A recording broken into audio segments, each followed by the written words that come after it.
बिस्मिल्लाहिर्रहमानिर्रहीम। अस्सलामुअलैकुम नाज़रीन कराम, नई वीडियो में आपको खुश आमदीद कहते हैं। कल सुप्रीम कोर्ट का जो फैसला आया है उसने ये जितने नाम निहाद एंटी इस्टेब्लिशमेंट बने हुए थे, असल में ये सारे प्रो इस्टेब्लिशमेंट हैं, इस्टेब्लिशमेंट के हिमायती हैं। कौम को बेवकूफ़ बनाने के लिए ये इस तरह के ड्रामे करते थे।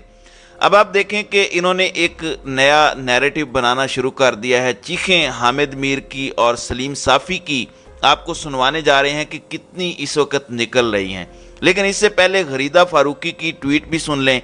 वो कह रही हैं कि शहबाज शरीफ ने अगर अहकामात नहीं माने तो उन पर तौहीन अदालत नहीं लगेगी, क्योंकि अगर वो नाअहल हुए तो फिर उसके बाद मार्शल लॉ लग जाएगा। यानी वो army chief general Asim Munir के बारे में कह रही हैं कि वो मार्शल लॉ लगा देंगे, मार्शल लॉ की सूरत हाल पैदा हो जाएगी। आप ज़रा अंदाज़ा कर लीजिए इस औरत ने इस वक्त क्या एजेंडा पकड़ा हुआ है। बिल्कुल यही एजेंडा और यही चीखें हामिद मीर और सलीम साफ़ी की नज़र आती हैं। ये दोनों क्या कह रहे हैं, ये ज़रा आप गुफ्तगू सुनिएगा। इस गुफ्तगू के सुनने के बाद आपको अंदाज़ा होगा कि असल में मुशर्रफ की वो बात बिल्कुल ठीक थी। परवेज़ मुशर्रफ ने कहा था कि हामिद मीर और जियो पर जब मैंने एतबार किया तो इन लोगों ने मुझसे लाल मस्जिद ऑपरेशन करवा दिया, जब हो गया तो ये सारे मेरे खिलाफ हो गए।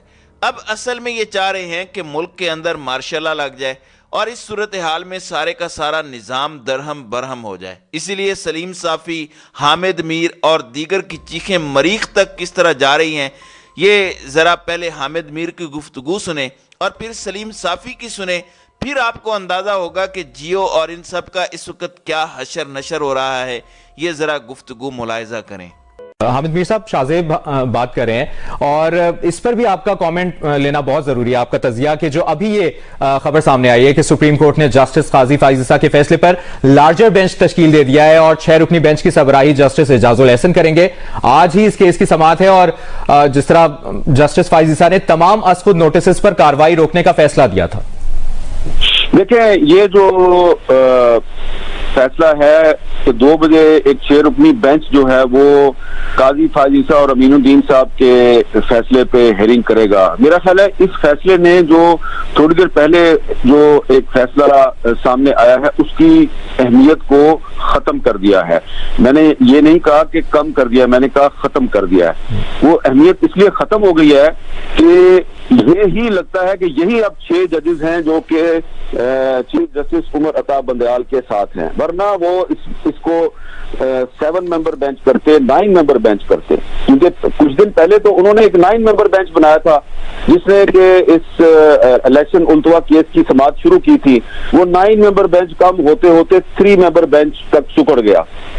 अब उस दौरान में जो जस्टिस काजी फाइज ईसा और अमीनुद्दीन साहब के बेंच का फैसला है उसका तोड़ करने के लिए, मैं लफ्ज इस्तेमाल कर रहा हूं, तोड़ करने के लिए जस्टिस एजाजुल एहसन साहब की सरबराही में एक बेंच बना दिया गया है।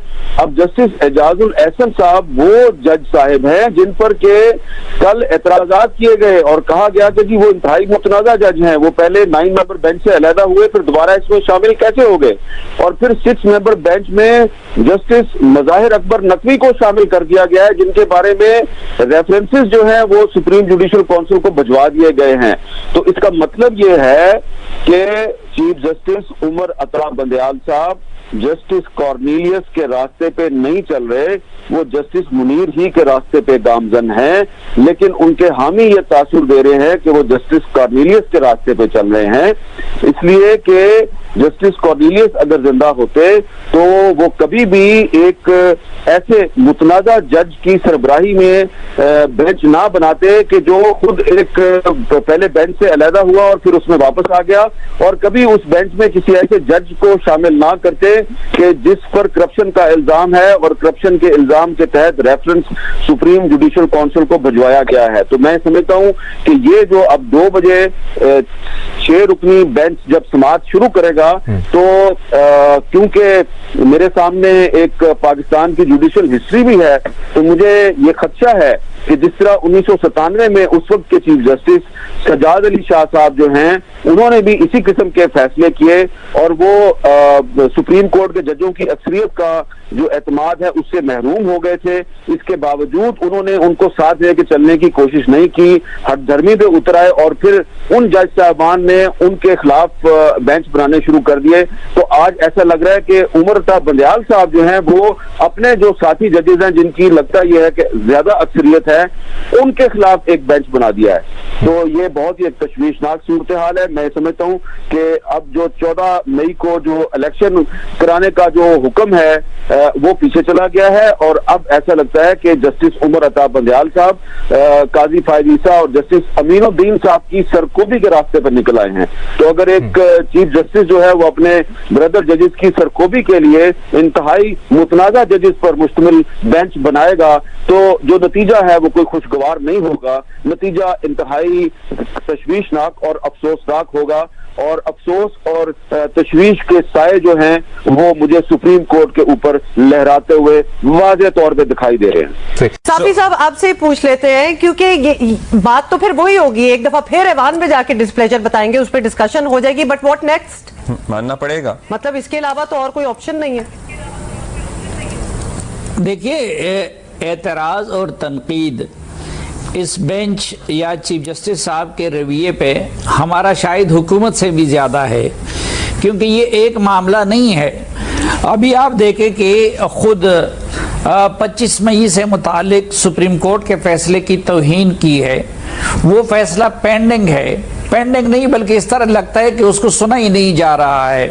اس میں پولیس نے سپریم کورٹ کے حکم پہ عمل کر کے ادھر H9 میں تیاری شروع کر دی اور عمران خان نے سپریم کورٹ کے حکم کی وائلیشن کر کے ادھر ڈی چوک پہ چڑھائی کر دی. اسی طرح آپ دیکھیں کہ پولیس بھی ریاست کا ایک ادارہ ہے, پولیس جاتی ہے لوئر جوڈیشری کے حکم پہ عمل درآمد کرانے کے لیے, وارنٹ دینے کے لیے جاتی ہے. اور پولیس افسر کون ہوتا ہے؟ پولیس افسر بھی موجودہ چیف جسٹس صاحب کے داماد ہوتے ہیں, اور ادھر جو ہے پی ٹی آئی والے ان کو مارنا پیٹنا شروع کر دیتے ہیں اور ان پہ پیٹرول بم برساتے ہیں. اب ان کو سزا, عمران خان کو سزا دینے کی بجائے اگلے دن ان کو رعایت مل جاتی ہے. تو ہمیں یہ بھی اعتراض ہے. اسی طرح اگر سپریم جوڈیشل کونسل کا اجلاس نہیں ہو رہا ہے اور ججز مکمل نہیں ہے, 1 سال ہو گیا, اور خصوصاً ہمارے پشاور ہائی کورٹ کے ساتھ بہت زیادتی ہو گئی. وہ یہاں پہ تو یہ کہا جا رہا ہے کہ جی پارلیمنٹ نامکمل ہے, ایک جج صاحب نے یہ بھی تانا دیا. تو پارلیمنٹ تو عمران خان کی وجہ سے نامکمل ہے اور اس کے لیے تو عوام کے پاس جانا ہوگا یا عدالتوں کے پاس جانا ہوگا. اور لیکن سپریم کورٹ اگر نامکمل ہے تو وہ تو چیف جسٹس صاحب کی وجہ سے نامکمل ہے. ایک دن میں اجلاس بلایا جا سکتا ہے اور سینیارٹی کی بنیاد پہ فیصلہ کیا جا سکتا ہے. اب دیکھیں کہ پشاور ہائی کورٹ کے ایک چیف جسٹس صاحب جو جج بنے سپریم کورٹ میں ایلیویشن کے اہل تھے وہ ریٹائر ہو گئے, پھر دوسرے چیف جسٹس صاحب صرف 1 دن کے لیے چیف جسٹس بنے. اب مسرت ہلالی صاحبہ نے جو حلف لیا ہے وہ بھی ایکٹنگ کے طور پہ لیا ہے. تو ہمارے گلے شکوے یا یہ معاملہ اگر نیچے ادھر ہائی کورٹ میں زیر سماعت تھا تو اس کو یہاں پہ سو موٹو لینے کا کوئی جواز ہی نہیں تھا. پھر جسٹس اعجاز الحسن کا اس میں بیٹھنے کا جواز ہی نہیں تھا. لیکن ایک دیکھیں مریم نواز کی رائے ہو سکتی ہے, طلال چودھری صاحب کی رائے ہو سکتی ہے, لیکن کیبنٹ مین گورنمنٹ